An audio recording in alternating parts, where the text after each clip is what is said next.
Welcome to today's deep dive into one of mythology's most fascinating and tragic figures, Medusa, the snake-haired gorgon whose very gaze could turn anyone to stone.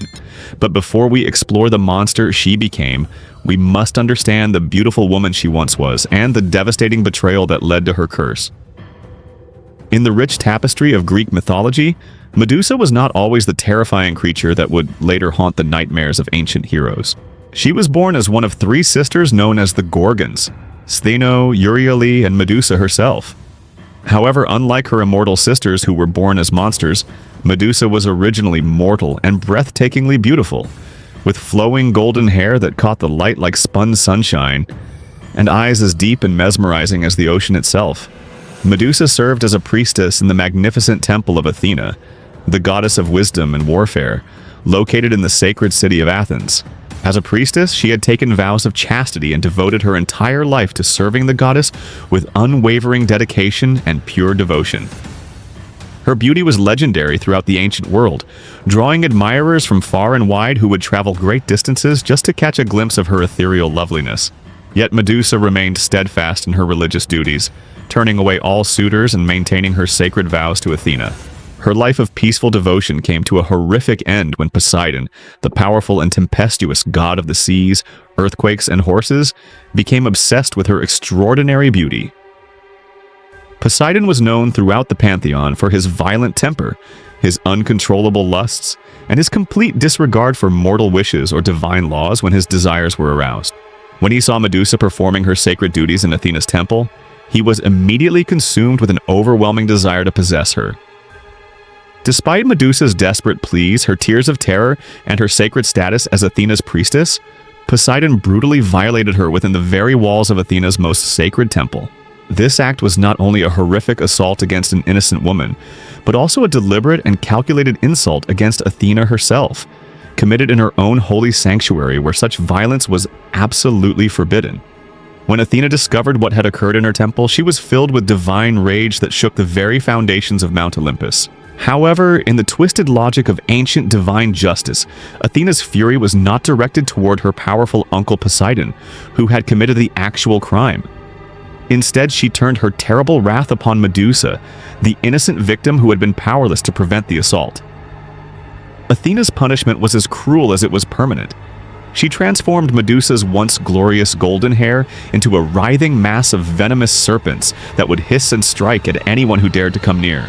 Her beautiful eyes, which had once reflected kindness and divine devotion, became cursed with the power to turn any living being who looked directly into them into cold, lifeless stone. Her smooth, perfect skin became covered in scales. Her teeth turned into razor-sharp fangs, and her gentle voice became a terrifying hiss that could freeze the blood of even the bravest warriors. The transformation was complete and irreversible. Medusa had become a monster forever banished from human society and condemned to live in isolation and despair. After her horrific transformation, Medusa fled to a desolate island at the edge of the known world, accompanied by her immortal sisters Stheno and Euryale, who had chosen to share her exile rather than abandon her in her time of greatest need.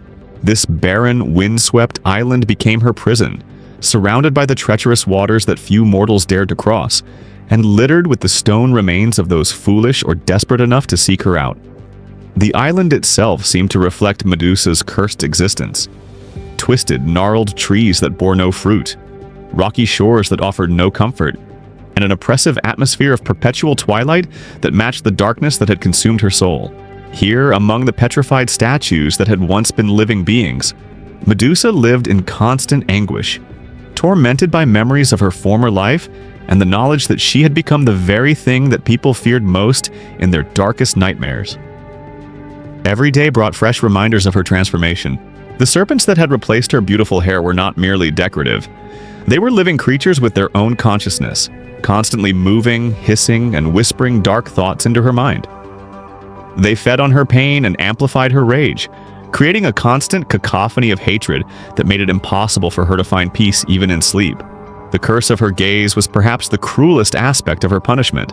She could never again look upon another living being without destroying them, never have a conversation, never experience human contact or companionship. Even her own reflection had become dangerous. She had to avoid all mirrors, polished surfaces, and still water lest she accidentally catch sight of her own cursed eyes and turn herself to stone. Warriors and heroes occasionally ventured to her island, seeking either to prove their courage by facing the legendary Gorgon, or hoping to claim her head as a trophy that would grant them fame and glory. But these challengers invariably met the same fate.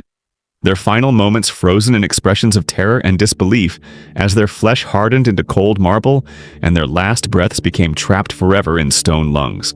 Medusa felt each death keenly, for despite her monstrous appearance, she retained her human consciousness and emotions. She mourned every warrior who fell to her curse, adding their death to the growing weight of guilt and sorrow that pressed down upon her like a mountain of stone.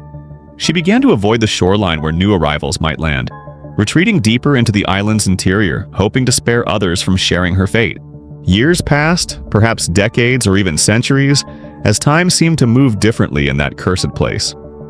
Medusa's sisters provided what comfort they could, but they too had been changed by their exile, becoming more monstrous in appearance and temperament as the years wore on. The three sisters existed in a kind of suspended animation, neither truly living nor dead, caught in an endless cycle of pain and isolation.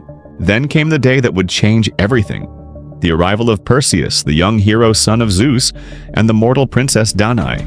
Perseus had been sent on what was intended to be a suicide mission by King Polydectes, who wished to remove the young hero so he could force Perseus's mother into marriage.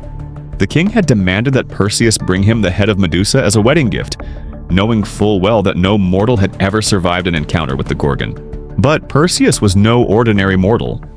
As a son of Zeus, he possessed divine heritage that granted him extraordinary courage and resourcefulness. More importantly, he had gained the favor and assistance of several powerful gods who provided him with magical tools specifically designed to overcome Medusa's deadly abilities.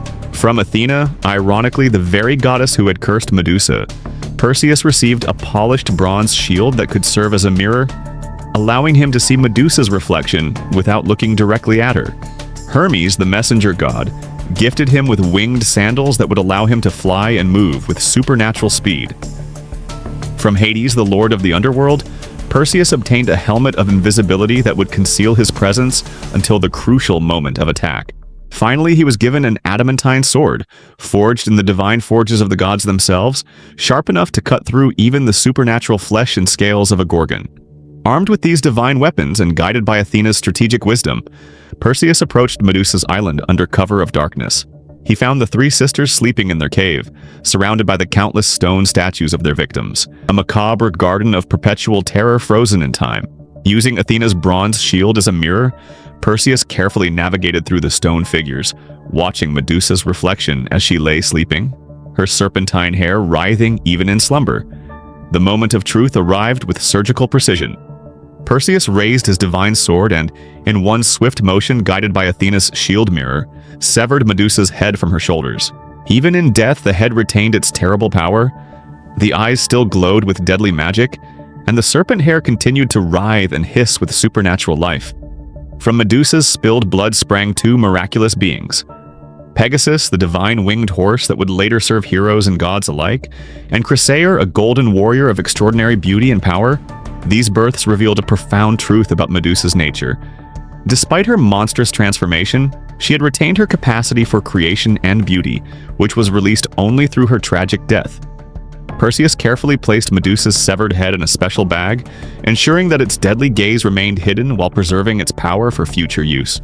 The head would later serve him well in his subsequent adventures, allowing him to petrify enemies and monsters including the sea serpent Cetus, and eventually King Polydectes himself, who had sent Perseus on this deadly quest.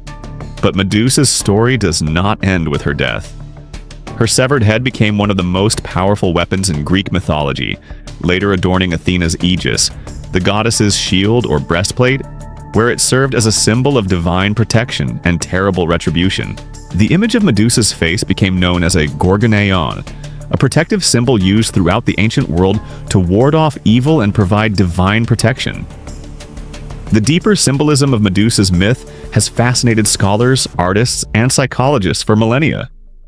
Her story represents the ultimate victim-blaming narrative, where a woman who was brutally assaulted by a god was then punished for the crime committed against her.